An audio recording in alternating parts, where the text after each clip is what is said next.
Bienvenidas y bienvenidos a este tercer episodio de mi podcast, donde tenemos hoy con nosotros a Robert Drysdale, un invitado muy especial para mí. Es una figura bastante importante dentro del mundillo del Brazilian Jiu-Jitsu. Ha sido campeón del mundo, ha sido campeón del prestigioso ADCC Submission Grappling Championship y es una persona súper interesante. Nos va a hablar del documental que va a sacar en este verano de 2020, seguramente dentro de un mes o dos de la publicación de este vídeo.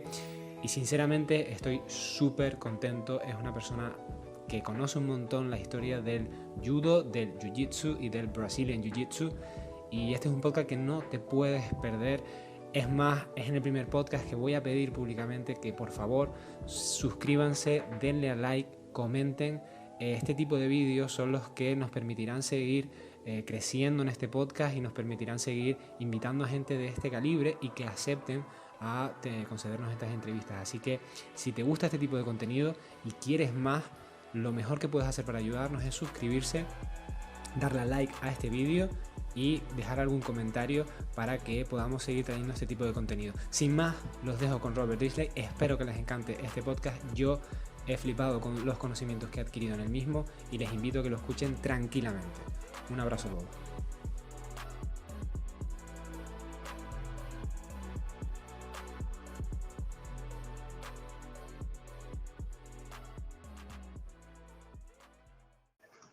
Al principio, Robert, yo simplemente hago una pequeña introducción, te explico quién es usted y ya después siempre me gusta que nos cuente su historia usted mismo para empatizar y sobre todo, como vamos a hablar mucho del documental, que es lo que yo estoy súper contento y muchas gracias por venir conmigo, ¿vale? Entonces, vamos a empezar con eso, ¿vale?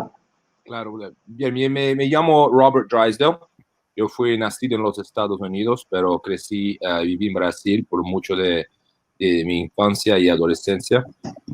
Y estoy peleando hace 23 años. Empecé con el Brazilian Jiu-Jitsu brasileño, y fui campeón mundial de cinta púrpura, café y negra. Fui campeón del ADCC. Fui peleador de MMA. Yo entrené 5 campeones del UFC. Y tengo un gimnasio aquí en Las Vegas. Yo tengo un bacharel en historia en Brasil. Tengo un maestrado que no está acabado, un maestrado por la mitad. Y me encantan las dos cosas, la historia, me encanta la pelea, me encantan las películas también. Una oportunidad de combinar todas mis pasiones, ¿sí? Yo tengo entendido, Robert, que usted es licenciado en historia, ¿puede ser eso cierto? Sí. Cuéntanos un poco cómo se lleva esta concepción, ¿no? de ser historiador y de artes marciales, porque yo creo que es importante también un poco saber su historia académica, porque Claro. creo que es obvio que eso lo lleva a crear el documental, que es de lo que vamos a hablar hoy en gran medida y que vamos a tratar en profundidad. Así que esa parte de historiador también me gustaría saber un poco su historia, ¿no? Mira, en verdad, mi pasión por la historia más antigua que mi pasión por Jiu-Jitsu brasileño.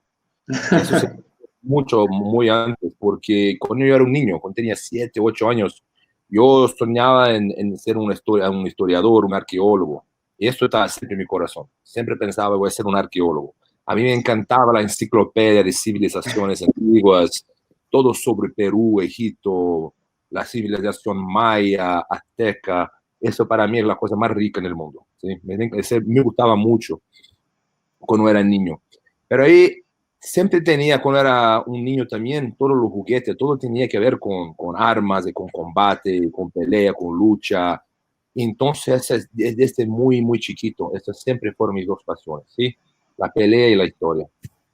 Pero cuando empecé a entrenar Jiu-Jitsu en el duro, yo no, esas pasiones de historia, esta cosa de estudiar, se quedó un poco al lado, porque estaba tan enfocado en la competencia, que a mí ya no me importaba tanto con lo que me pasaba en el mundo en términos de pesquisa histórica, o mismo la historia del Jiu-Jitsu, nunca me interesó, hasta muy poco tiempo, como 3 años antes, 3 años atrás, Sí.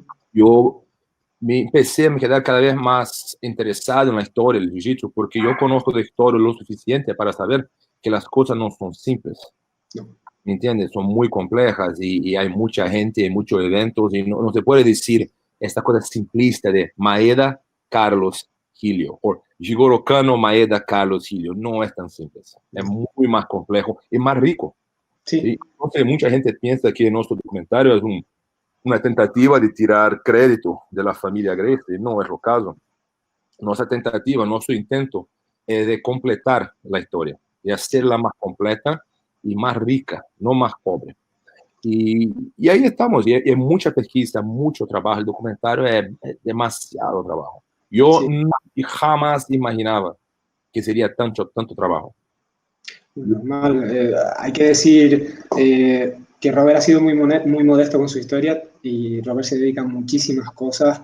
Es dueño de un gimnasio en Las Vegas, tiene su propio equipo de Brazilian Jiu-Jitsu, es comentador muy bueno en empresas como Flow Sports, más concretamente Flow Grappling y otras empresas. Y ya digo, a mí me gusta mucho el estilo que tiene de comentar, que siempre se agradece cuando empresas cogen a gente con los conocimientos tan grandes que tiene Robert. Y ahora, por último, se ha metido, ¿no?, en este film producer, ¿no?, a producir esta película. ¿Cuál fue ese tipping point, ese punto, ¿no?, de inflexión? ¿Por qué hace 3 años y no antes? Porque yo creo que las dudas que tenía seguramente las tenías de hacía tiempo, ¿no?, atrás, de esa versión simplística de la historia dentro del Brazilian Jiu-Jitsu. ¿Cuál fue ese momento, no? Mira, yo creo que sería un ceticismo. Una cosa que la historia le enseña es de que tiene que ser cético. Tiene que ser, no sé, no lo creo hasta que se haya evidencias de que es. Si mucha gente no entiende la palabra escepticismo, piensa que escepticismo es denial, una negación. No, no sé. Voy a estudiar para saber, tiene que tener evidencias, ¿sí? Y un alumno, como a 3, 4 años atrás, me preguntó por qué yo no tenía una foto de Carlos y Helio Gracie en la pared de mi academia. Y mira, no es por desrespeto, sino porque no conozco la historia. Yo no conocía. Yo no sé nada. Todo lo que yo sé, yo leí en la internet. Alguien me dijo, y yo sé que como historiador lo sé, que esas no son buenas fuentes. Entonces no sé qué se pasó. Yo nunca conocí un historiador, nunca había leído a un historiador profesional escribiendo sobre cómo la historia del jiu-jitsu brasileño se desarrolló en Brasil. ¿Sí? Entonces, pero la pregunta de mi alumno me puso a pensar, ¿por qué no sé nada? Yo soy historiador, soy peleador, debería conocer un poco. Y ahí me acordé de que tenía un alumno en Tennessee que tenía un libro en su biblioteca que se llamaba Shocky, The Untold Story of Jiu-Jitsu in Brazil, en inglés. Y fue la primera vez que yo había visto un trabajo académico al respecto del Jiu-Jitsu brasileño. Un trabajo académico muy serio, muy bueno. Y yo estaba muy sorpreso porque no imaginaba que eso existía. Y entonces yo compré, hay un volumen 1, 2 y 3 en Amazon, y compré esos 3 volúmenes y lo oí muy rápido, son muy buenos. Y literatura pesada, no es como una literatura una novela, es un tratado. Con muchos números, datas, fechas y nombre de gente que no conocemos, en fin. Y después leí también un libro que se llama Geo Mori, Guardián Samurai, en portugués, de un pesquisador brasileño que se llama Marcial Serrano. Y me encantó la historia, que era muy rica. También leí la disertación de doctorado de José Tufi Kairos. Hay un artículo y una disertación de doctorado que son muy ricas también. Y todos decían más o menos la misma cosa, que había mucho más gente envolvida y que en verdad la principal lección de todo esto era de que los brasileños no inventaron nada. Que los brasileños habían hecho era se especializado en un aspecto del judo Kodokan que los judokas japoneses habían negligenciado, porque la regla Kodokan se queda más de pie. Hay un cierto preconceito contra la pelea en el suelo. A los japoneses, como Jigoro Kano, no les gustaba la pelea de suelo. Entonces los japoneses empiezan a se especializar en la pelea de pie. Y en el Brasil, los brasileños se especializan en el suelo por diversos motivos. Y esta divergencia en cómo van a practicar empieza un divorcio entre los dos deportes. Pero para mí no había nada. Y eso le digo a mis amigos brasileños, muchas veces se enojan. Porque yo tengo 2 pasaportes, americano y brasileño. Para mí el nacionalismo no tiene lugar en la historia, ¿no? Porque la verdad es lo que le importa. Y lo digo, mira, no hay nada que los brasileños estaban haciendo en los 30, 40, 50, 60, 70, 80 hasta la mitad de la década de 90 que los japoneses ya no conocían.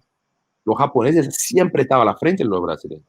Lo que se pasó que después de Royce Gracie, después del UFC, después de la formación de la Confederación Brasileña de Jiu-Jitsu en 94, ahí los brasileños están a frente, porque ahí empieza la revolución técnica, de que los brasileños tienen de tanto orgullo. Eso empieza en 94, no en la década de 30, 40, porque todo lo que hacían hasta ahí, de 30 hasta los 80, estaba en libros de judo. Los judokas ya lo conocían, no había nada de nuevo, ¿entiendes? Entonces, las conclusiones que los judokas del empezó del siglo XX llegaron, como la de la Riva, la guarda X, todo eso, los brasileños van a llegar a las mismas conclusiones casi 100 años después. Entonces hay una enorme distancia en términos de evolución técnica, ¿sí? Y hoy sí, seguro, el jiu-jitsu brasileño está lejos de cualquier otra pelea de suelo. No hay sambo, ni judo, ni nada. En temas de suelo, el jiu-jitsu brasileño es lo más sofisticado, sin duda. Sí. Pero en los 80, yo pienso que no. Es muy interesante. Después también destacar para los que nos estén escuchando, que Robert ya lo ha comentado, Robert es, si no mal recuerdo, mitad americano, mitad portugués. Me gusta mucho el mensaje que dice sobre nacionales, opino exactamente lo mismo, y que está haciendo un triple esfuerzo, porque entenderá el espectador que Robert, sus lenguas maternas son el inglés y el portugués, y está haciendo el esfuerzo de hablar con nosotros en castellano. Nosotros hemos dicho que si en algún momento necesita hablar en inglés para expresarse un poco mejor, él lo puede hacer cuando él quiera, y lo que escucharán es mi voz a través de lo que él pueda querer comentar en inglés. Robert, me gustaría que hiciera una pequeña presentación, ya que además es un placer escucharlo, porque la verdad que se nota que es una persona que tiene un montón de conocimiento y pasión por las artes marciales en general, no solo por el Brazilian Jiu-Jitsu, creo. Me gustaría que nos explicara realmente, hacer la sinopsis, ¿no? El resumen de Close War, que es la película. No sé si ya después le preguntaremos dónde va a salir, si lo podemos ver en castellano o subtitulado. Pero bueno, un pequeño resumen, porque creo que no es un documental. Yo creo que a lo mejor es un documental para todo aquel que le gusten las artes marciales, independientemente si hacen Brazilian Jiu-Jitsu o no, porque después explicaré por qué creo que es interesante para todo el mundo y no solo para la comunidad del Brazilian Jiu-Jitsu, pero me gustaría que nos explicara usted, ya vamos viendo de qué va, pero un poco que nos explicara mejor hasta dónde llega, desde dónde inicia ese estudio del Brazilian Jiu-Jitsu y hasta dónde más o menos termina, sin contarnos realmente mucho para no hacer spoiler. Mira, es una pregunta muy compleja. ¿Dónde empieza el jiu-jitsu brasileño? Es una pregunta que hasta hoy, después de 3 años de estudio, no tengo una respuesta perfecta. Mira, no hay duda que el jiu-jitsu brasileño vino del judo. El judo es la matriz de todo. Esto no es discutible, ¿sí? Esto es facto. Pero entonces la pregunta es, ¿dónde empezó el judo? Esa quizás sea una pregunta un poco más fácil, ¿sí? Y el judo, en verdad, no es un producto de la sociedad japonesa solo. El judo, en verdad, es un producto de ideas occidentales, filosóficas, de educación, de deporte, de educación física, ¿entiendes? De lucha olímpica, ¿no? De wrestling. Y todo eso, hay un casamiento de las ideas occidentales por causa del momento en que se pasaba Japón en este periodo. Un momento de cambio, de transición, porque tiene que modernizarse. Entonces, todo que era antiguo, todo que era japonés, era tido como arcaico, viejo y desnecesario. Tenemos que modernizar, ¿sí? Y yo creo que tenía experiencia en 2 escuelas, en 2 ryus en Japón, que eran tradicionales, ¿sí? Y tiene esas esa experiencia, ¿sí? Con esas 2 escuelas. Tiene una influencia del sumo también, y después del wrestling, pero principalmente con las ideas del wrestling. Y crea un sistema de enseño. Tiene la ambición de tener ese sistema de enseño en las escuelas en Japón. Y por eso cambia el sistema muchas veces hasta que el gobierno japonés lo acepte. Entonces su genio, en verdad, no era tanto técnico, pero sino de entender el cambio por qué pasaba Japón. Entendió que había una necesidad de modernizar. Y tener el arte marcial como un deporte es una idea revolucionaria, porque arte marcial viene de la guerra, de matar a la gente. y transforma la arte marcial en un deporte. Hoy lo que todos nosotros practicamos es un deporte, ¿sí? Y eso es gracias a Jigoro Kano, que tuvo lo genio de entender ese cambio. Y ahí crece una arte marcial que él volvida para toda la gente, para los niños, para las mujeres, para los viejos, los ancianos, todos. Y eso es revolucionario, demasiado, porque nadie había pensado eso antes. Entonces nosotros empezamos con no es una invasión, pero la forzada abertura de los puertos japoneses en 1854. Los barcos negros. Sí, sí, entonces se apunta los cañones para Ido y mira, se va a abrir para el comercio con los Estados Unidos o vamos a bombardearlo. Y los shoguns, sin opción, tienen que abrir su puerta, ¿sí? Y ahí empieza la influencia de ideas occidentales en Japón. Y en este movimiento de asimilación de ideas occidentales nace el judo. Entonces, el judo también es un producto de ideas occidentales, no solo japonesas. El Jigoro Kano es tan bien sucedido en esa idea que hay mucha gente en Japón que no era Kodokan, que no era alumno de Jigoro Kano, pero son asimilados por el judo Kodokan. El judo Kodokan es como un rolo compresor, así, él absorbe todo. Primero en Japón, después en el mundo, porque hay muchos japoneses que están emigrando para el occidente, para Europa, para los Estados Unidos, para Brasil, que no eran Kodokan, pero después son integrados a Kodokan porque fue muy bien sucedido con su idea, no solo en Japón, pero en un momento posterior en todo el mundo, ¿sí? Esa idea de educación, de arte marcial como un método de educación. Y estos migrantes japoneses llegan a Brasil porque Brasil hace los japoneses muy bienvenidos. Los Estados Unidos cierran la aduana en 24 para los asiáticos por motivos racistas, pero el Brasil se mantuvo abierto.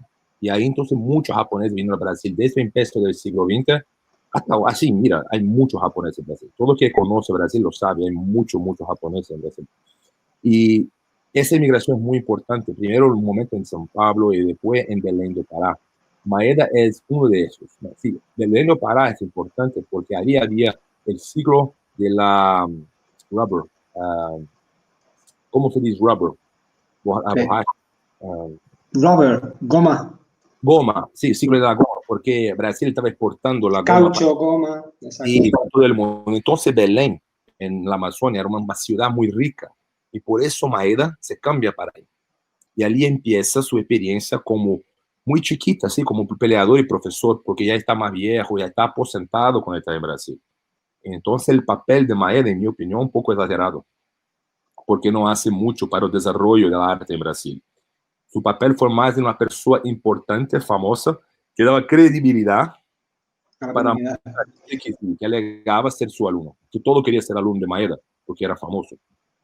Para que no lo sepa, Maeda es al que se le asigna un poco, ¿no? El rol de padre del Brazilian Jiu-Jitsu desde la parte japonesa, si nos entendemos bien, ¿no? Porque puede que muchas de las personas que nos escuchan no sepan muy bien o que no vengan del Brazilian Jiu-Jitsu, sino de otras artes marciales. Entonces, para dejar conceptos claros, Maeda es la persona que, en teoría, en esa versión simple de la historia, enseña a los Gracie lo que vendría siendo el judo, jiu-jitsu, que también hay que entender el momento histórico, que no había globalización y que cuando Jigoro Kano crea el Kodokan Judo, muchos judokas no saben que son judokas, también por la distancia y el tiempo, ¿no, Rob?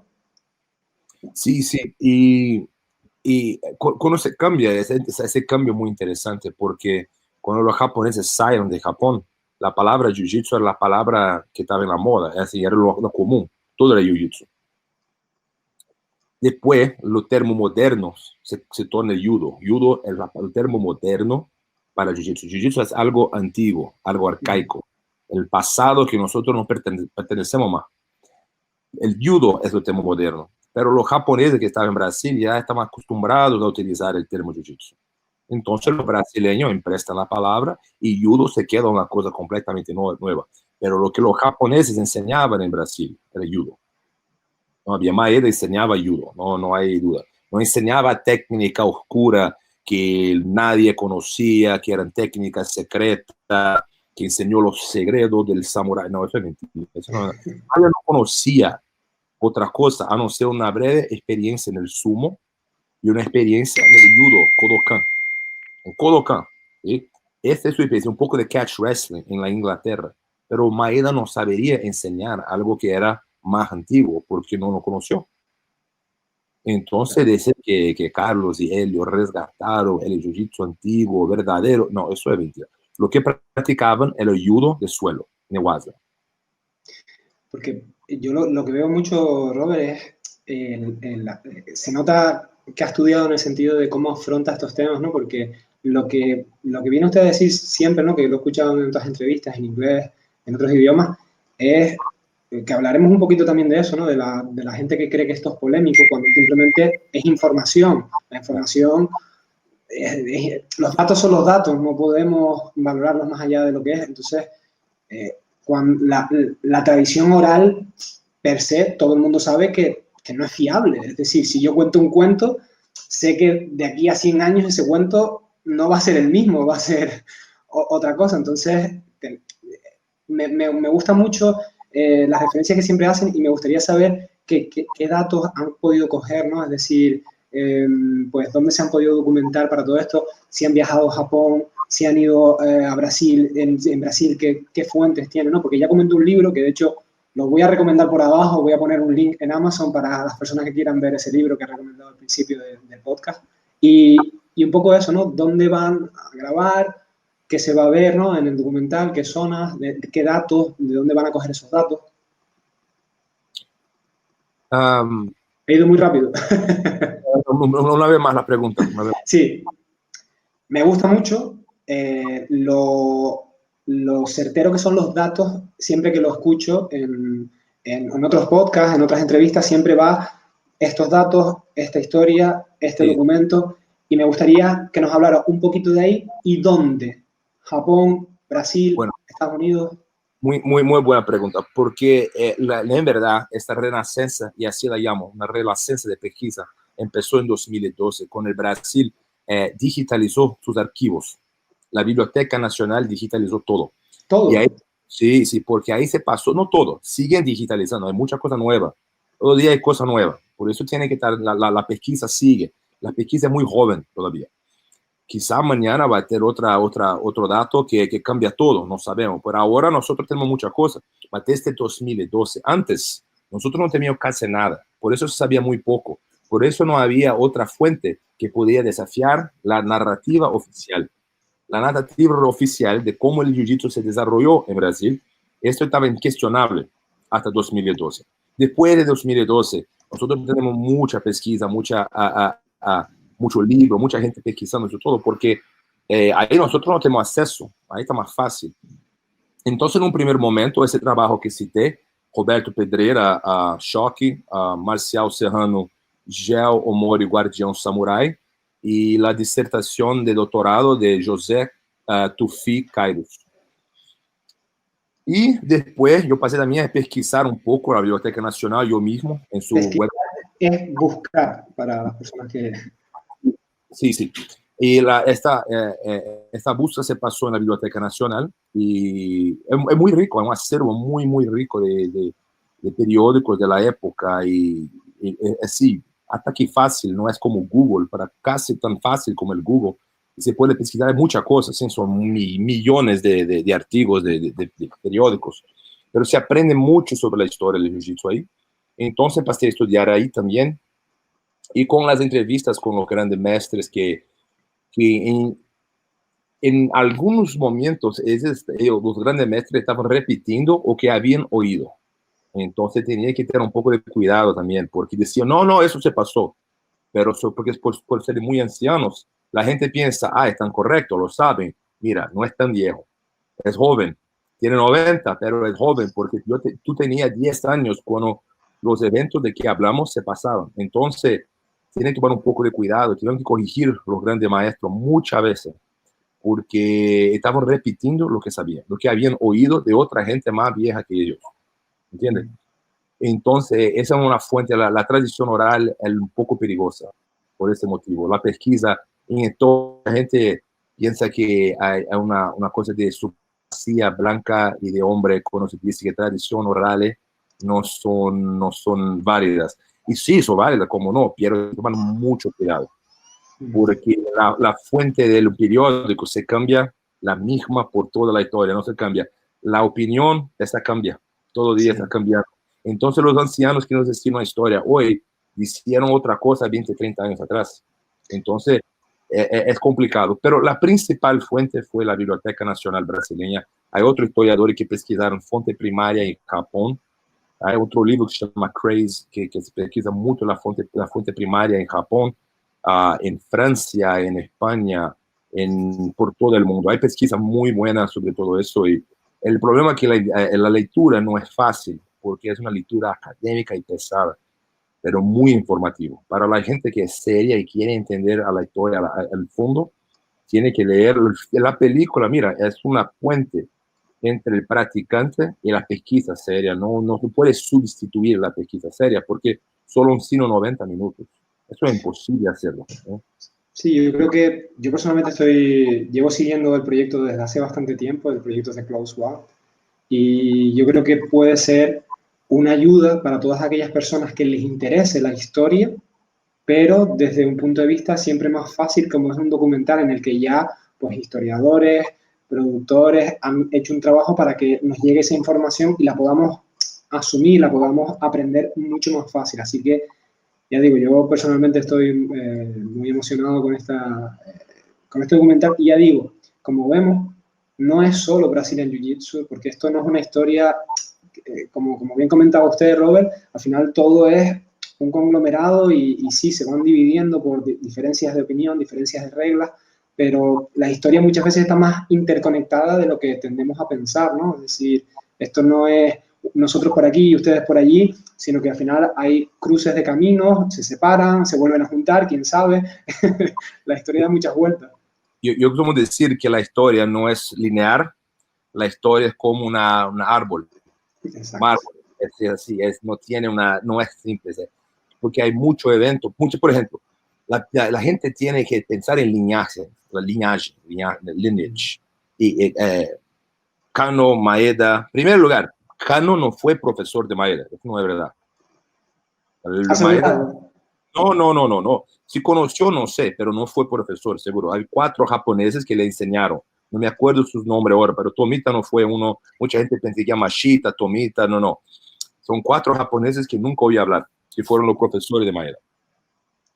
Pero esta visión simplista es fácil porque podemos ignorar el otro movimiento histórico que son más complejos, como la inmigración japonesa, la guerra entre Rusia y Japón, que fue importante también porque sirvió de una herramienta de marketing para los japoneses enseñar en el occidente.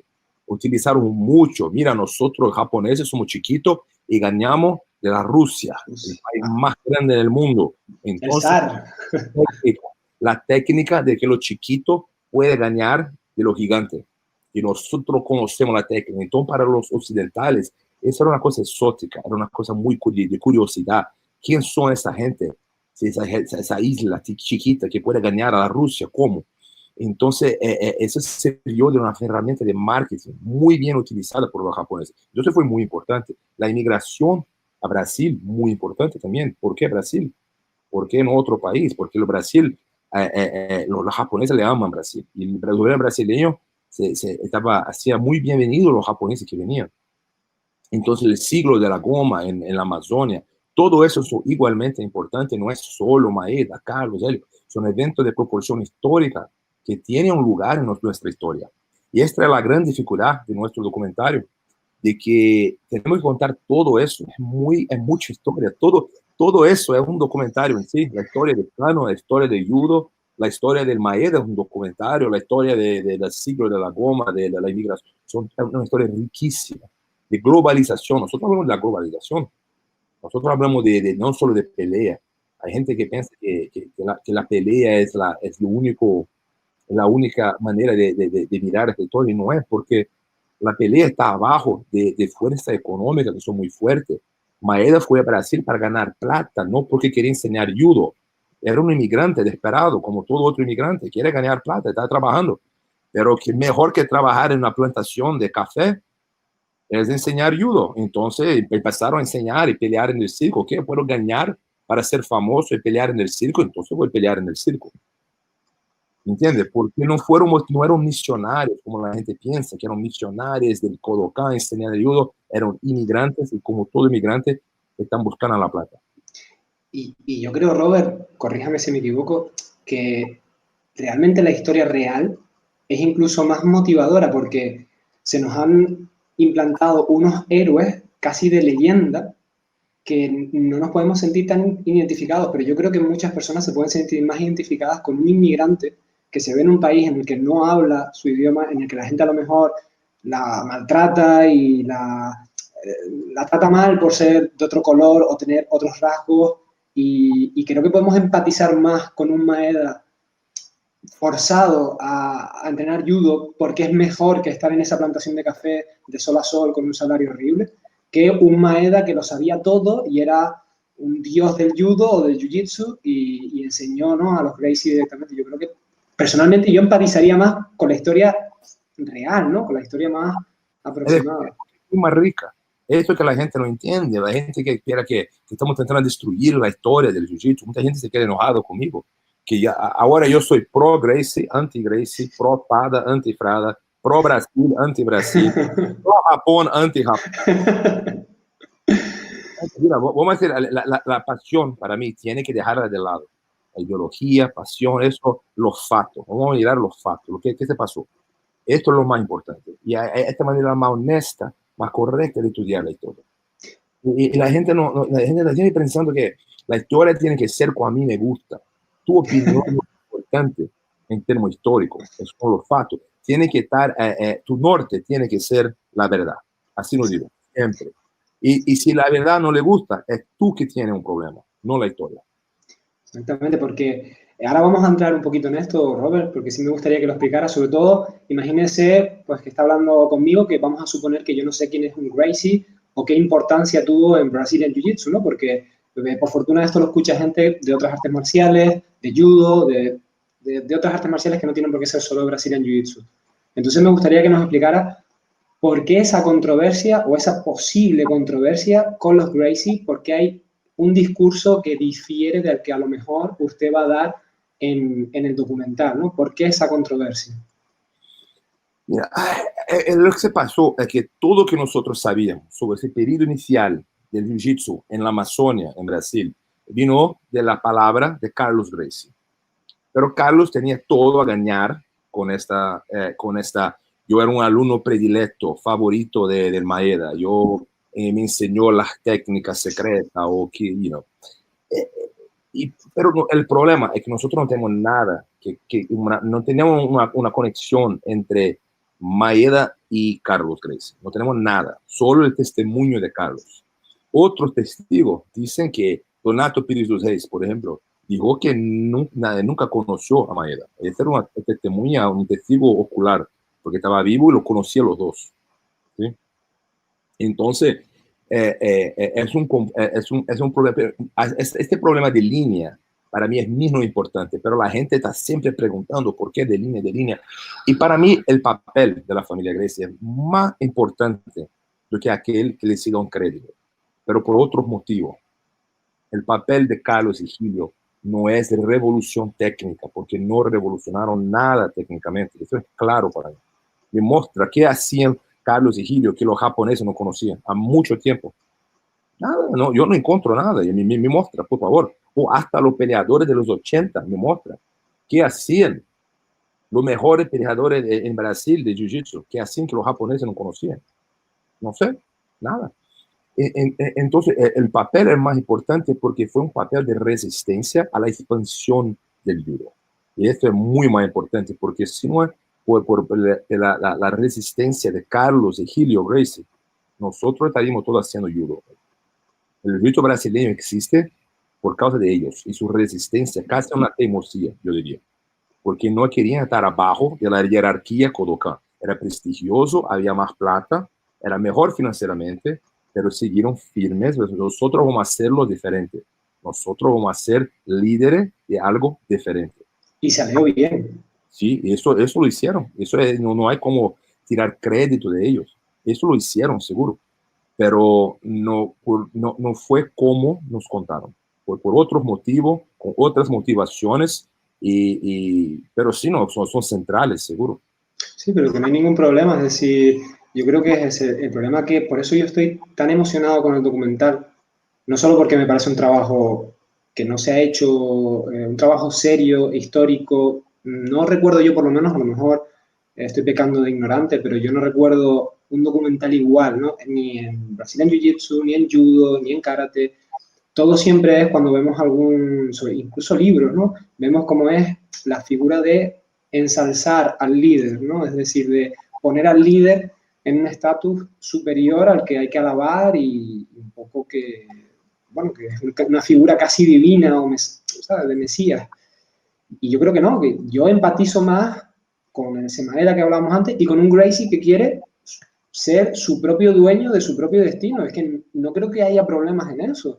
Esto es mi manera predilecta de estudiar la historia, el ser humano, porque el pasado tiene el poder de colocar a la gente como dioses, como seres supernaturales, perfectos, y Jigoro Kano tiene una aura de superhéroe, y lo mismo con Carlos y con Helio. Pero cuando estudia la biografía de esa gente de manera honesta, percibe que son como yo, como tú, como tus amigos, tu familia, son gente que tiene ambiciones, y tiene defectos, y tiene problemas también, y no. Y a mí me gustó mucho la fase que pintaron a Maeda en la Amazonia. Había un japonés ahí que era más anciano, que tiene un amigo que era muy amigo de Maeda, que está muerto ahora, pero era muy amigo de Maeda. Y decía que Maeda tiene una reputación por gustar mucho de gambling, de juego de cartas, dados. Gustaba la bebida, de beber. Gustaba la chica, era muy womanizer, gustaba la chica. Y gustaba la fiesta también, gustaba su traje, tiene que siempre estar nuevo, en la moda. Y eso, para mucha gente piensa, no era un grande mestre, gustaba de beber y tiene mucha chica. Pero para mí eso me encanta. A mí me gusta más este Maeda porque, no porque yo apruebo de sus acciones, porque es humano, es natural, es gente como gente. Es real. Es real, exacto.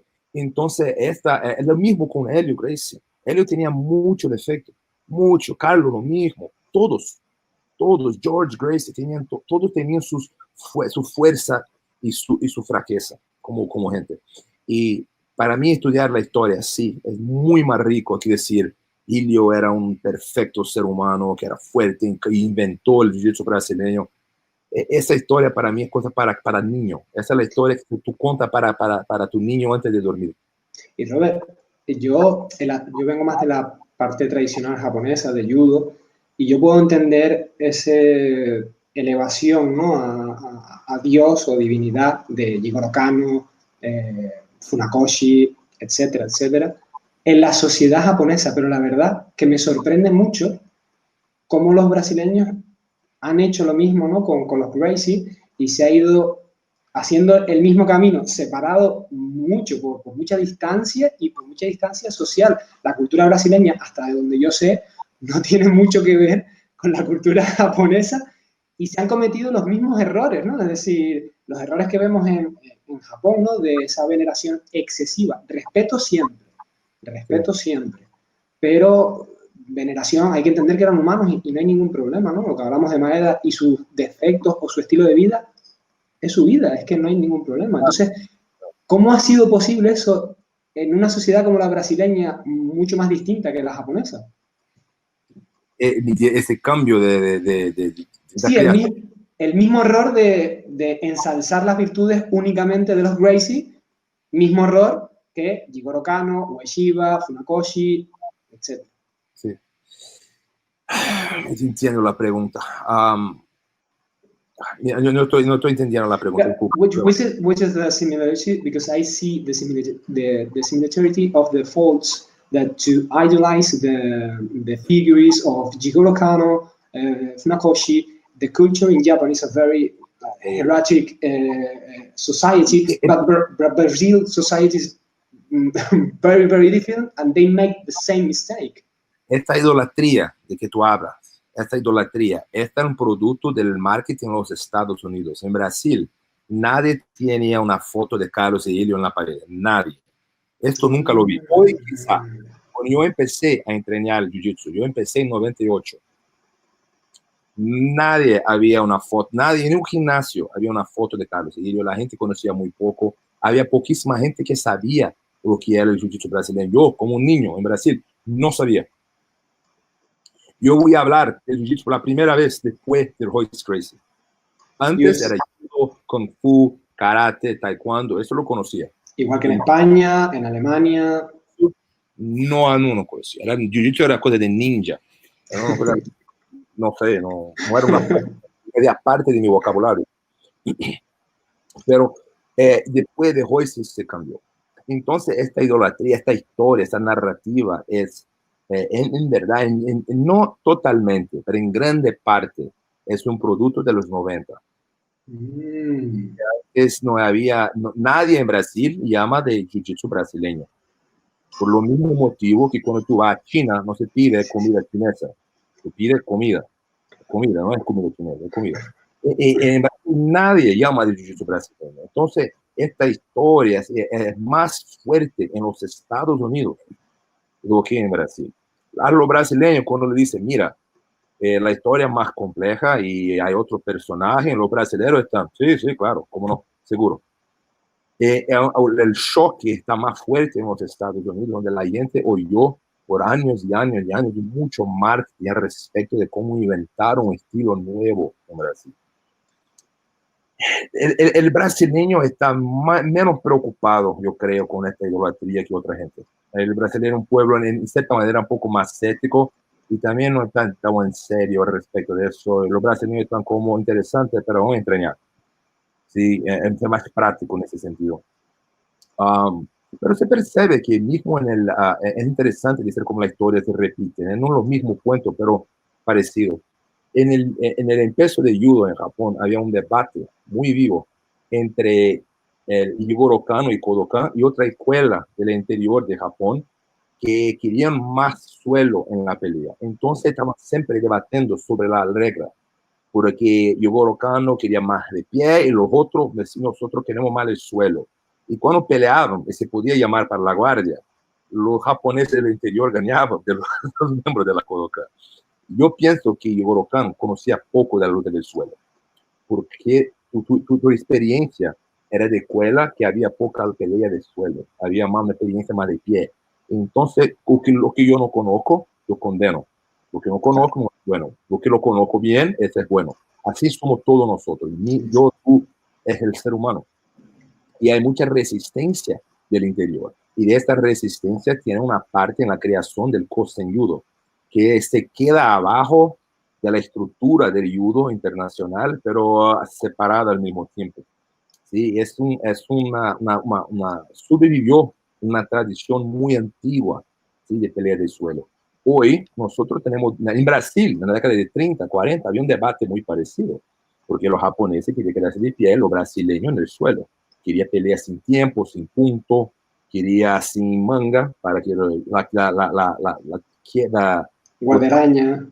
Se queda más difícil, ¿sí? Y hoy nosotros tenemos otro debate que sigue muy parecido, con la llave pie. De pie, con la llave de talón, ¿sí? Porque eso cambia todo en la pelea. Entonces, este debate sigue. Pero a mí, yo percibo que la gente siempre quiere la regla que le gusta personalmente. Y no están pensando en la arte marcial. La mejor regla es la que yo soy bueno, que mis alumnos voy a ganar. Y para mí, el practicante de arte marcial honesto tiene que decir el contrario. Tiene que decir dónde está el defecto. Ahí nosotros vamos a poner nuestra energía. Y si perdimos es porque no estamos preparados, no estamos listos. Vamos a preparar mejor, vamos a aprender y vamos. La arte marcial tiene que estar siempre progrediendo, siempre mejorando. Y hay gente que tiene tanto orgullo, tanto pride, que pone la arte marcial abajo de sus intereses personales. Eso, para una lideranza, para un alumno, es un error. Para la lideranza de un deporte, de una arte, es un error muy grande. Y esto se cometió, en mi opinión, en Japón, se cometió en Brasil y se comete hoy. Es un error muy grande en limitar el arte marcial porque no conoce otros aspectos de la pelea. Súper interesante, Robert. La verdad que muchos de los aspectos que estamos hablando, además, también me gustaría recomendar a las personas, al final hablaremos más sobre ello, pero que se pasen por el Instagram de Close War, porque muchas de las cosas que comenta Robert las estoy recordando de que tiene fotos sobre las que habla al respecto en su Instagram, y la verdad que es súper interesante. De hecho, recomiendo ver este podcast varias veces porque los conceptos que está explicando Robert son tremendamente complejos de entender, y está haciendo seguro que un esfuerzo por expresarlos en castellano terrible, así que muchísimas gracias, Robert. Me gustaría un poco saber cuál ha sido su mayor shock, ¿no? Su mayor confrontación a la hora de hacer este documental. Me imagino que su cabeza habrá tenido muchos debates internos grabando este documental, y muchas concepciones que creía ciertas se habrán roto, ¿no? a la hora de investigar. Pero si pudiera contarnos algo, no muy grande, ¿no? Para no contar excesivamente sobre el documental, pero sí algo pequeño. Algo personal, yo diría. Yo no me gusta usar la palabra espiritual, pero hubo momentos en Japón que fue una experiencia espiritual, yo diría. Porque este ya era mi cuarto o quinto viaje a Japón, pero esta es la primera vez que viajé con otros ojos, con ojos de historiador, no de peleador, muy diferente. Y yo vi algo en Japón que nunca pasó por mi cabeza que hacía falta en el jiu-jitsu brasileño, que es el do de judo, el do que nos falta. Que el jiu-jitsu brasileño me encanta, es mi calling, es mi llamado en la vida. Sí, ese jiu-jitsu brasileño seguro, no judo. Pero el jiu-jitsu brasileño, yo pasé a llamarlo de la cultura del Hakuna Matata. ¿Verdad? Porque nosotros somos la cultura del surf, somos cultura de la playa, hang loose, açaí, flip-flops, chancla. Entonces, no es malo, pero me falta, porque yo estaba en un gimnasio de Kosen Judo en Tokio, y nosotros llegamos como 30 minutos antes para arreglar todo, las cámaras, las luces, ¿sí? Y había estudiantes que ya estaban ahí 30 minutos antes, 30. Eran cinta negra. Y empezaron sin nadie decir nada. Llegaron ¿cómo se dice? La broom. La fregona. Empezaron a limpiar el tatami en sincronía, todos. Limpiando el tatami. Yo estaba en cinta negra. Si yo lo pido, cinta blanca.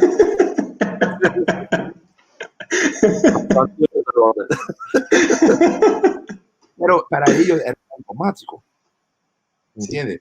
Y para mí fue un shock, hasta un conflicto interno, yo diría, porque hay parte de mí que piensa que el jiu-jitsu brasileño tendría sido mejor si fuera absorbido por el judo, porque el judo es una arte de valores infinitamente más maduro y superiores, en mi opinión, porque la sociedad japonesa es una sociedad impresionante, y la sociedad japonesa viajó al mundo todo a través del judo, y lo mismo se pasó en Brasil.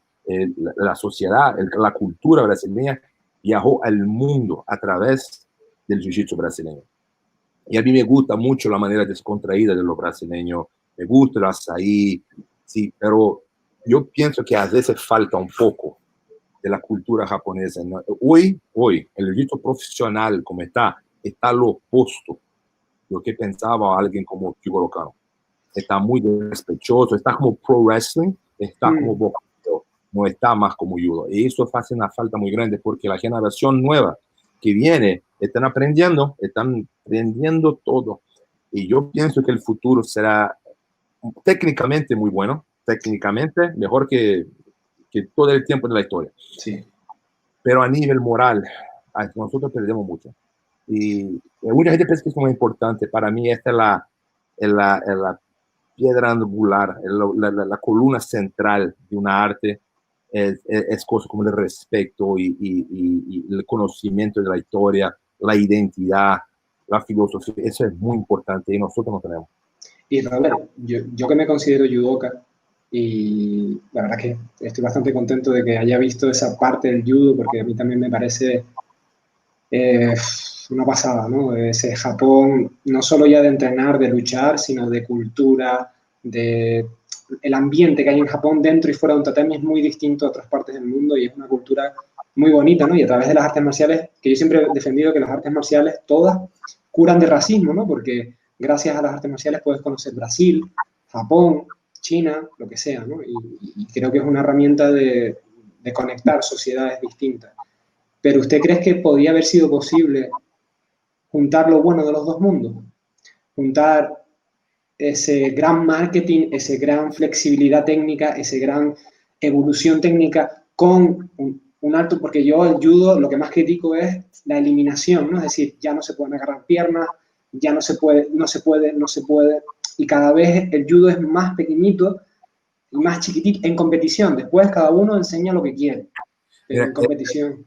Es un debate muy interesante. En verdad, yo escribí un libro que está siendo editado ahora, que es un libro sobre el documentario.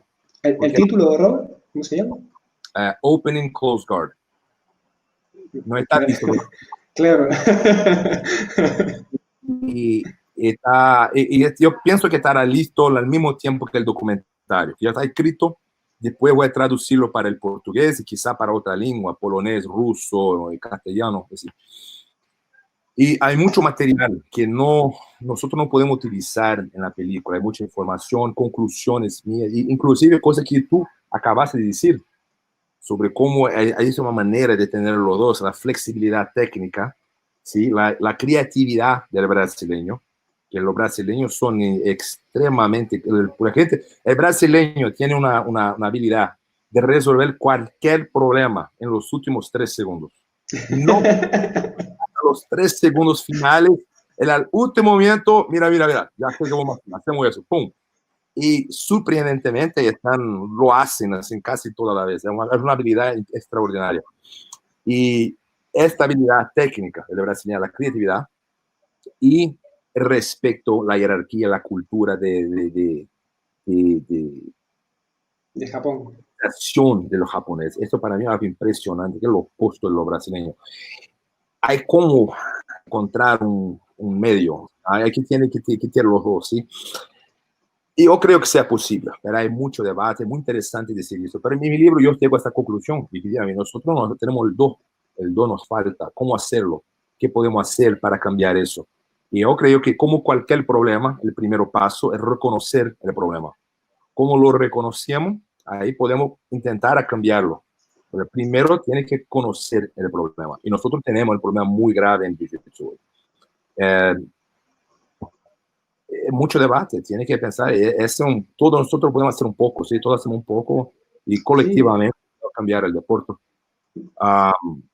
Pero así, pero que hablé con tú hasta ahora, creo que tú vas a gustar mucho del libro, porque es pasión que el documentario.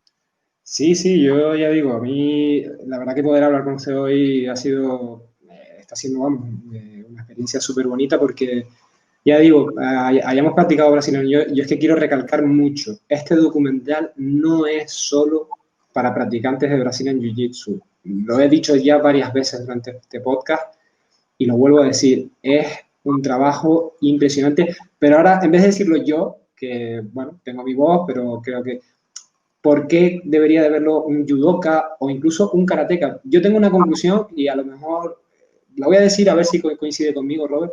Yo creo que porque si este documental tiene éxito, y ojalá lo tenga, y toda la suerte del mundo por parte mía y de mi equipo,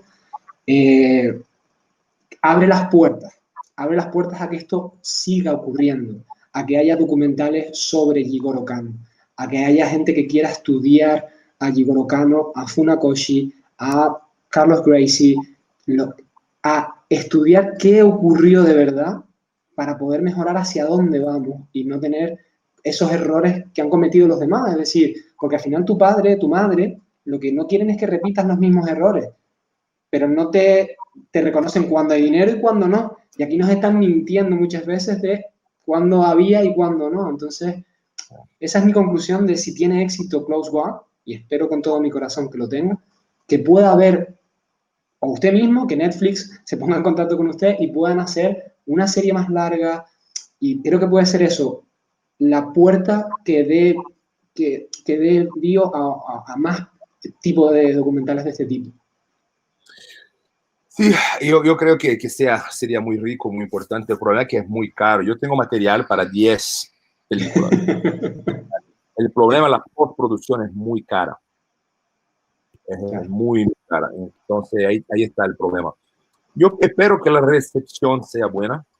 Mi intención, yo estoy seguro que mis intenciones siempre fueron las mejores posibles. Yo no estoy políticamente del lado de los brasileños, de los judoka o de la familia Gracie. Yo pienso que existe un esfuerzo de mi parte, de nuestro equipo, de ser imparcial. Existe ese esfuerzo. Si logramos o no, no sé. Porque si no logramos, es falta de competencia, no de voluntad. Porque desde el empiezo siempre decimos, nosotros vamos a ser lo más imparcial posible, y si la historia está más para los japoneses, que sea. Si está más para los brasileños, la familia Gracie, que sea. Entonces, esa es la preocupación principal. Es mucha historia para contar, es mucha cosa. Entonces, no sé si la dificultad de tanta información en tan poco tiempo. Pero todas las pistas para la gente que quiere conocer a Honda, ese es el principal objetivo del documentario, no solo ser parcial, pero empurrar a la gente para que estudie un poco más além del filme, de la película, para que estudien un poco, porque las pistas están todas ahí. Si quiere conocer más sobre el judo, ya sabe dónde procurar, están todas ahí, ya le dimos esto es interesante, entonces puede pesquisar. Porque la historia es muy importante. La historia da al ser humano un senso de identidad. El ser humano tiene que tener identidad. No solo estar vivo, tiene que saber de dónde viene. Y eso no solo para la gente, pero para un arte como el jiu-jitsu también. Nosotros tenemos que conocer nuestra historia de manera correcta para que nuestro futuro sea correcto. Si tiene un pasado distorcido que está en denial, que está en negación, entonces el futuro será lo mismo. No será un futuro bueno. Y yo creo que el jiu-jitsu brasileño tiene que pasar por ese proceso de reciclaje de pensamiento histórico. ¿Y algún mensaje, Robert, para aquellas personas que quizás sea difícil ese mensaje, pero seguro que hay personas que conocen muy bien el Brazilian Jiu-Jitsu y están escuchando este mensaje y tienen una opinión muy elevada sobre los Gracie? Si nos pudiera, imagínense que yo soy fiel defensor de la familia Gracie y no me quiero dejar convencer, no quiero que información entre dentro de mi cabeza. Un mensaje para esa gente para que le dé una oportunidad a su documental, para que lo vea al menos una vez y saque sus propias conclusiones. Mira, a mí me gustaría mucho que todos los amantes de las artes marciales, no solo del jiu-jitsu brasileño, sino también de todos los practicantes, ayudarse a promover este documentario, porque ese fue un proyecto de mucho trabajo. Yo no estoy ganando nada con eso. A mí me gustaría solamente pagar el investidor, y es un proyecto de pasión y algo que Jiu-Jitsu ha hecho mucho por mí, cambió mi vida. Entonces yo tengo una deuda muy grande con el Jiu-Jitsu brasileño y me gustaría pagar esa deuda, ayudar un poquito en corregir la historia de la mejor manera que puedo. Entonces yo pido que la gente que ayude a divulgar, que hable, que converse con sus muchachos en el gimnasio al respecto de la película y empiece el debate y tenga una mente abierta para cambiar tu opinión. Eso es muy importante también. La gente está, antes de mirar la película, ya tiene la opinión formada. Esta gente es la más difícil de hablar. Mira, tiene la mente abierta. Tiene que cambiar. No puedes ser la misma persona con la misma opinión en toda tu vida. Cambia. No hay problema ninguno en cambiar. Yo pienso que la lealtad a una narrativa histórica no puede estar arriba de la verdad histórica. Primero viene la verdad histórica, después viene tu deseo de que la historia sea de aquella manera. Entonces, esto que lo pido, que asistan a la historia con una mente abierta y que ayude a promover. Sí, sin duda, en todos los aspectos de la vida hay que intentar escuchar, hay que intentar ver las dos partes de una misma moneda, y las artes marciales no dejan de ser lo mismo. Es decir, hay muchas veces dos realidades y hay que ver qué hay de una, qué hay de otra, porque muchas veces la verdad está en el medio, ¿no? Y que no hay Las verdades absolutas en historia, y hemos visto que en fuentes orales no siempre tienen por qué ser las mejores. Las personas también crecen, se hacen mayores, transmiten un mensaje quizás erróneo o confundido. Y ya digo, yo personalmente, Robert, no le quiero quitar más tiempo, sé que está súper liado. Lo único que preguntarle, ¿dónde una persona de España o de Latinoamérica puede encontrar su documental? Porque hay muchos, por ejemplo, podrán escucharlo en inglés sin ningún problema, muchos con subtítulos, pero también hay mucha gente que no tiene la capacidad, sobre todo en temas tan complejos, porque al final va a ser un documental muy fuerte intelectualmente, ¿no? Entonces, españoles y latinoamericanos, ¿dónde podemos ver su documental Close War?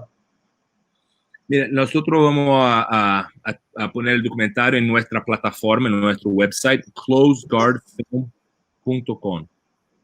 closeguardfilm.com. Y nosotros tenemos nuestra página de Instagram. Y esperamos que va a acabar todo antes del fin del verano, de este verano. Entonces, un mes más, quizá 2. Es mucho trabajo, no es fácil. Estamos trabajando duro, pero hay mucha variable y la más grande dificultad es lo que vamos a eliminar, lo que se queda y lo que sale. Es muy difícil, porque para mí es todo muy importante, todo tiene su valor, ¿sí? Pero creo que hasta el fin del año, al fin del verano. Y eso, gracias, amigo, por la oportunidad de contar un poco de esta historia. Gracias a todos que están oyendo. Y si está en Las Vegas un día, puede visitar mi gimnasio. Yo tengo una política de puertas abiertas y sin todos están bienvenidos, muy bienvenidos en mi gimnasio. Y vamos a hablar de historia y vamos a entrenar jiu-jitsu. Pues muchísimas gracias, Robert. Ya saben, cuando acabe todo este lío, pandemias globales y este 2020, si algo va a tener bueno para las artes marciales 2020, creo que es su documental, porque no ha sido un buen año para nosotros, pero espero que este documental llegue muchísimo. Nosotros vamos a luchar por que ese mensaje llegue. Por lo menos un espectador fiel ya tenía desde el principio y ahora, conociéndolo más, estoy seguro de que muchas personas se van a interesar por este proyecto suyo. Robert, muchísimas gracias por su tiempo y esperamos que tenga muchísima suerte con ese documental porque se lo merece por su trabajo. Como hemos visto hoy, hablando en un idioma que no es el suyo y hablando perfectamente y con la misma pasión que podía hablar en inglés o más. Así que, Robert, muchísimas gracias. Gracias tú.